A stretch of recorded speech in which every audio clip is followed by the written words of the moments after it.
और मेरे सुरवीरों, कैसे हो? तो हम तैयारी कर रहे हैं Jawahar Navodaya Vidyalaya entrance exam class ninth की। और हम पढ़ रहे हैं अरिहंत पब्लिकेशन की बुक से इंग्लिश का चैप्टर टेंस फॉर्म। इसके पहले मैंने आप लोगों को दो टेंस पढ़ा दिए हैं इस बुक से, प्रेजेंट टेंस और पास्ट टेंस। आज हम पढ़ेंगे इस वीडियो में फ्यूचर टेंस के बारे में। बेसिकली हम इस बुक से हम स्टडी कर रहे हैं, लेकिन अगर आपको सारी चीज़ें आपको डिटेल में पढ़नी है या आपको अपनी एकेडमिक क्लास की भी तैयारी करनी है, जैसे कि क्लास 6 to 10 की साइंस, एसएसटी, मैथ्स और इंग्लिश, तो आप अपना दूसरा चैनल है पढ़ लिया, उसका लिंक डिस्क्रिप्शन में है, जाकर उसे सब्सक्राइब कर लीजिए। वहाँ पर आपको सारी बेसिक क्लासेस मिल जाएंगी। ठीक है, यहाँ पर ये स्पेशली चैनल केवल और केवल नवोदय विद्यालय के लिए है। चलो फिर आज हम देखते हैं फ्यूचर टेंस। तो फ्यूचर टेंस क्या होते हैं? Future tense a verb that refer to future time is said to be in future tense. मतलब कोई भी ऐसा काम, कोई भी ऐसा काम जो हमें फ्यूचर के बारे में बताना हो, वो क्या कहलाता है? फ्यूचर टेंस कहलाता है। ठीक है, जैसे a verb that refers to future time, मतलब एक ऐसा वर्ब जो फ्यूचर टाइम के बारे में बताए। तो इस तरह के जो टेंस होते हैं वो फ्यूचर टेंस कहलाते हैं। जैसे मैं कल लखनऊ जाऊंगा, या फिर मैं खाना खाऊंगा, है ना, मैं दोस्त से मिलने जाऊंगा, ऐसा कुछ आता है जो फ्यूचर के बारे में। जैसे Sachin will play cricket, Sachin cricket खेलेगा, तो ये ना तो पास्ट की बात है ना तो अभी की बात है, ये आगे की बात कर रहा है। ठीक है ना। तो हिंदी के हिसाब से अगर हम देखें तो इसमें वर्ब, हिंदी वाले में वर्ब में गा गी गे, क्रिया के साथ गा गी गे आता है। ठीक है, तो ये हिंदी मीडियम के बच्चे बेसिकली ये बात समझ रहे होंगे, इंग्लिश मीडियम के तो वैसे भी समझ गए होंगे। तो इसके जो चारों टाइप हैं, सब टाइप्स जो हैं इसके, इनके बारे में हम डिस्कस कर लेते हैं कि क्या क्या चीज़ें हैं। फ्यूचर सिंपल टेंस, सबसे पहले फ्यूचर सिंपल टेंस। तो फ्यूचर सिंपल टेंस क्या होता है? It expresses an action that is performed in future time. मतलब कोई भी ऐसा सेंटेंस, कोई भी ऐसा काम जो कि फ्यूचर में होगा, जो भी फ्यूचर में होगा। नॉर्मल से मैं लखनऊ जाऊंगा, वो खाना खाएगा, है ना, मैं टीवी नहीं देखूंगा, इस तरह के कुछ अगर आते हैं तो वो क्या होते हैं? सिंपल फ्यूचर टेंस होते हैं। ठीक है, इनका सीधा सा स्ट्रक्चर क्या दिया गया? इनका स्ट्रक्चर दिया गया सब्जेक्ट प्लस विल या सेल, उसके साथ वर्ब की first form plus object. Clear है बात? अब बात आती है कि विल और शैल का यूज कहाँ पर होगा। ये भी थोड़ा कंफ्यूजिंग टॉपिक होता है ना। तो ये चीज़ याद रखना कि आई और वी के साथ, देखो आई और वी के साथ हम शैल का यूज करेंगे। बाकी जितने भी सब्जेक्ट बचे, ठीक है, जितने भी ही, शी, इट, जो भी बचा अदर सब्जेक्ट, उनके साथ हम वर्ब की फर्स्ट फॉर्म का यूज करते हैं। ठीक है ना। जैसे यहाँ पर हो गया कि he will send a letter, तो ही के साथ विल लगा है, लगा कि नहीं लगा है? तो he will send a letter. यहाँ पर आ जाएगा he will not send me a letter, तो ये निगेटिव है, तो इसका मतलब वर्ग के बाद नॉट वर्ड का यूज हो जाएगा, तो हो जाएगा he will not send me a letter. उसके बाद इंट्रोगेटिव का अगर हमें यूज करना हो तो इंट्रोगेटिव क्या होता है? विल, अगर सेंटेंस, मैंने इंट्रोगेटिव के पहले वाले में दो तरीके के इंट्रोगेटिव बताए थे। क्या क्या बताया था? कि एक तो होता है यस और नो टाइप, और दूसरा क्या होता है? W H type. मतलब जो यस और नो टाइप होता है उनमें क्या करते हैं? विल या मतलब हेल्पिंग वर्ब का यूज सबसे पहले करते हैं यस और नो टाइप में ना। जैसे अगर मैं तुमसे पूछूं कि क्या तुम खाना खाओगे, तो मैं क्या बोलूँगा? Will you eat food, will you eat food. तो यहाँ पर सबसे पहले मुझे क्या करना है कि मैं सबसे पहले विल या फिर शैल का यूज़ करूँगा। ठीक है ना, देखते रहना बात को कि एक एक जगह मैं पेन भी रखते चल रहा हूँ, तो इस पर ध्यान देते रहना। ठीक है, तो यहाँ पर देखो सबसे पहले विल या शैल, फिर सब्जेक्ट। जैसे ये आ गया कि क्या मुझे पत्र भेजोगे, क्या मुझे पत्र भेजोगे, क्या मुझे लेटर भेजोगे। तो क्या हुआ? मुझे पत्र भेजेगा। अगर मैं ये देखूं तो विल आया, क्योंकि क्या लगा हुआ है, और मैंने क्या कहा कि आई और वी के साथ ही शैल का यूज कर सकते हैं, बाकी सबके साथ विल का यूज होगा। तो यहाँ पर विल हो गया, फिर सब्जेक्ट आ गया, उसके बाद वर्ब की फर्स्ट फॉर्म आ गई। ठीक है ना, फिर ऑब्जेक्ट आ गया। ठीक है, उसके बाद सेकेंडरी ऑब्जेक्ट आ गया। तो will he send me a letter, बस बात खत्म। अगर यही सेंटेंस निगेटिव होता, मतलब यस और नो टाइप के साथ अगर निगेटिव भी होता, तो बहुत आसान सी चीज़ है कि केवल सब्जेक्ट के बाद नॉट लगा देते। जैसे क्या वो मुझे पत्र नहीं भेजेगा, तो हो जाएगा will he not send me a letter. क्या हो जाएगा? Will he not send me a letter. और अगर यही डब्ल्यू एच टाइप होता, तो जो भी हमारा डब्ल्यू एच वर्ड है ना, क्या, क्यों, कब, कैसे, कहाँ, कौन, किसका, किसकी, किसके, कितना, कितने, कितने, ये सारी चीज़ें, उनको हम सबसे पहले लिख देते हैं। जैसे वो मुझे पत्र क्यों नहीं भेजेगा, ठीक है, तो why will he not send me a letter, why will he not send me a letter, बात खत्म। ठीक है ना। फिर अगली चीज आती है फ्यूचर कॉन्टिन्यूअस टेंस। अब देखो future continuous, it expresses an action that will be continuous in future time. मतलब जो फ्यूचर टाइम में कोई भी ऐसा काम होगा जो फ्यूचर में, जिस फ्यूचर में चलता रहेगा, फ्यूचर में चलता रहेगा, ठीक है। तो वहां पर हम उस सेंटेंस को हम किस में बोलेंगे कि ये सेंटेंस फ्यूचर कॉन्टिन्यूअस टेंस में है।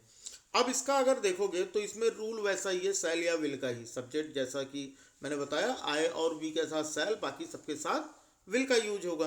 और लेकिन एक चीज बढ़ा देनी, इसमें बी और उसके बाद वर्ब की फर्स्ट फॉर्म में आईएनजी लगेगी, ठीक है। जैसे रीना खाना पकाएगी, रीना खाना पका रही होगी, अगर मैं ऐसा बोलूं तो क्या होगा, Reena will be cooking food. मतलब जो मैं फ्यूचर की बात कर रहा हूँ, फ्यूचर में ये काम चल रहा होगा, तो क्या हो जाएगा, Reena will be cooking food. अगर ये सेंटेंस निगेटिव होता तो हेल्पिंग वर्ब के जस्ट बाद नॉट का यूज करते, विल या शैल के बाद। जैसे रीना खाना नहीं पका रही होगी तो रीना विल के बाद देखो नॉट लग गया। तो शैल या विल जो भी आता है ना, उसके बाद निगेटिव में नॉट लगा देना है। अगर इंट्रोगेटिव आता है तो इंट्रोगेटिव में वही दोनों चीज़ें सेम, कि अगर यस और नो टाइप आता है तो सबसे पहले हेल्पिंग वर्ब का यूज करेंगे। अगर डब्ल्यू एच टाइप का आता है तो हेल्पिंग वर्ब के पहले ही डब्ल्यू एच का वर्ड का यूज, यानी क्वेश्चन वर्ड का यूज कर देंगे। जैसे यहाँ पर हमें सेंटेंस दिया गया कि विल रीना भी कुकिंग फूड, तो इसका मतलब क्या, रीना खाना पका रही होगी, विल रीना कुकिंग। तो यहाँ पर देखो क्या से सेंटेंस शुरू हो रहा है ना, तो इसलिए अगर सेंटेंस यस और नो, इसका जवाब हाँ या ना में दिया जा सकता है। तो इसलिए यहाँ पर क्या होता है, will Reena be cooking food, खत्म बात। आसान है ना। अब जब हम एक्सरसाइज करेंगे ना तो वो आपको और ज़्यादा इजी लगेगा ये, ठीक है ना। तो पूरा वीडियो देखना बिल्कुल लास्ट तक, ठीक है, तो सारी चीज़ समझ में आ जाएगी। अब देखो future perfect tense. Future perfect क्या, it expresses an action that is assume to be completed in future time. मतलब कोई भी ऐसा काम जो ऐसा सोचा जाए कि फ्यूचर में जाके ये काम पूरा हो जाएगा, ठीक है, वो काम कंप्लीट हो जाएगा। तो ऐसे जो सेंटेंसेस होते हैं उसको हम बोलते हैं कि ये फ्यूचर परफेक्ट टेंस में है। और इनमें सेम वही चीज़, विल और शैल, आई और वी के साथ शैल, बाकी सबके साथ विल। और एक चीज़ बढ़ाना है हैव, क्योंकि पता है परफेक्ट में हम प्रेजेंट परफेक्ट में पढ़े थे हैज़ या हैव, पास्ट परफेक्ट में पढ़े थे हैड, और फ्यूचर परफेक्ट में क्या आएगा, विल या शैल के बाद हैव आएगा, ठीक है। और हैज़, हैव और हैड के बाद हमें पता है कि वर्ब की थर्ड फॉर्म आती है, तो लगा दिया भाई।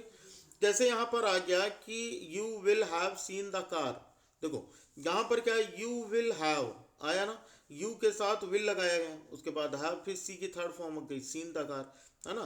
तो यहाँ पर उसने कार देख ली होगी, बात आ रही समझ में। यहाँ फ्यूचर में कोई भी काम ये अज्यूम किया जाता है कि फ्यूचर में ये काम पूरा हो चुका होगा या वह कार देख चुका होगा, इस तरह की कुछ बातें आएंगी। अगर निगेटिव आएगा तो मैंने पहले ही बताया कि विल या शैल के बाद नॉट का यूज करना है। तो यहाँ पर क्या हो जाए, you will not have seen the car, उसने कार या तुमने कार नहीं देखी होगी, या तुम कार नहीं देख चुके होगे, इस तरह की कुछ भी चीज़ आती है। निगेटिव आती है तो विल या शैल के बाद नॉट का यूज। फिर इंट्रोगेटिव आता है भाई, इंट्रोगेटिव में फिर से वही चीज़ें, दो तरह की चीज़ें, यस और नो टाइप और डब्ल्यू एच टाइप। अगर यस और नो टाइप आता है तो विल या शैल का यूज सबसे पहले करोगे सेंटेंस में, सब्जेक्ट उसके बाद हैव का यूज करोगे, ठीक है ना, और वर्ब की थर्ड फॉर्म। अगर ये यस और डब्ल्यू एच टाइप होता तो यही विल और शैल के पहले उस क्वेश्चन वर्ड का यूज कर देते। जैसे will you have seen the car, है ना। अगर मुझे ये बताना होता है कि डब्ल्यू एच टाइप है तो why will you have seen the car, है ना, why will you have seen the car, तो यहाँ पर आगे क्वेश्चन वर्ड लगा देते, वो डब्ल्यू एच टाइप बन जाता। क्लियर है बात, तो है काफ़ी ईजी, है ना। फिर देखो फ्यूचर परफेक्ट कॉन्टिन्यूअस टेंस। अब फ्यूचर परफेक्ट की क्या बात करेंगे भाई। फ्यूचर परफेक्ट कॉन्टिन्यूअस टेंस में it expresses an action that is assume to continued up until a point in the future. मतलब ये बताएगा कि फ्यूचर में किसी एक निश्चित समय तक, ठीक है, किसी एक निश्चित समय तक ये काम चल रहा होगा, ठीक है। जैसे ये क्या कह रहा है, mother will have been cleaning house for 2 hour, कि माँ जो है वो 2 घंटे से, है ना, 2 घंटे से कमरा साफ कर रही होंगी। तो मतलब ये फ्यूचर की बात होती है।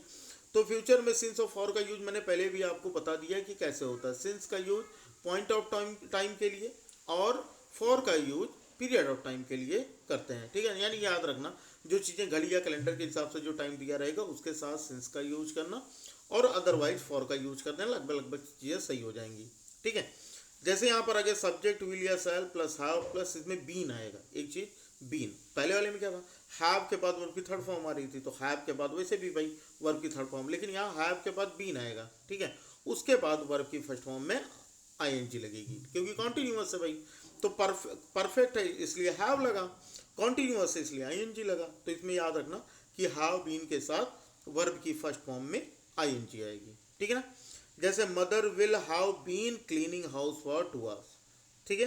तो यहाँ पर देखो mother will have been cleaning, तो विल हैव बीन, तो जब भी आएगा विल हैव बीन ना समझ लेना कि फ्यूचर परफेक्ट कॉन्टिन्यूअस टेंस है। यहाँ फॉर 2 आवर्स लगा, क्योंकि 2 आवर्स जो है ये पीरियड ऑफ टाइम है ना कि पॉइंट ऑफ टाइम। घड़ी में 2 घंटे नहीं बजते, 2 बजते हैं, ठीक है ना। तो इसलिए यहाँ पर फॉर 2 आवर्स हुआ। एच अगर नेगेटिव हुआ तो मैंने पहले भी बताया कि हेल्पिंग वर्ब के बाद यानी विल या शैल के बाद नॉट लगा देना है। देखो mother will not have been cleaning house since 2 o'clock, देखो यहाँ पर विल नॉट लगा, ठीक है ना। हेल्पिंग वर्ब शैल या विल के बाद नॉट लगाना है। अब यहाँ पर सिंस 2 o'clock मैंने कहा ना घड़ी में 2 बजते हैं ना कि 2 घंटे, तो 2 बजे, इसलिए यहाँ पर क्या लगा, सिंस का यूज हुआ, ठीक है ना।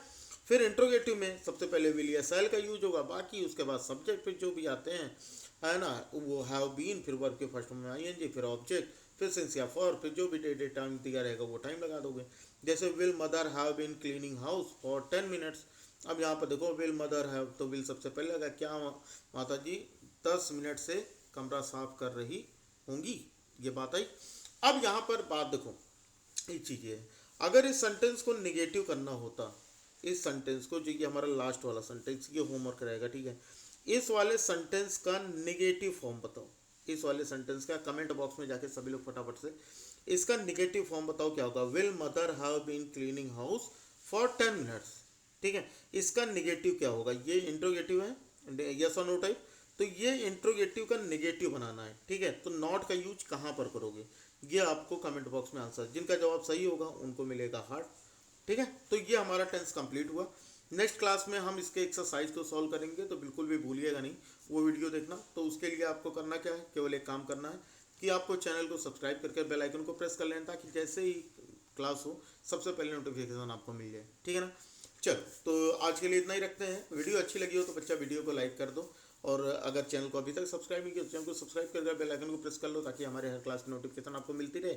और साथ ही साथ एकेडमिक क्लासेस की तैयारी के लिए फ्री कोचिंग ट्यूशन जो भी समझ लो, अगर आपको करनी है तो उसके लिए आप अपना दूसरा चैनल पढ़ लिया, उसका लिंक डिस्क्रिप्शन में जाके सब्सक्राइब कर लो। बहुत ही जल्द उस पर भी आपके लिए बहुत ढेर सारी क्लासेस, ज़बरदस्त क्लासेस आने वाली हैं, ठीक है। तो चलो बच्चा, पढ़ते रहो, बढ़ते रहो, मिलते हैं फिर अगली क्लास में। तब तक के लिए जय हिंद, वंदे मातरम।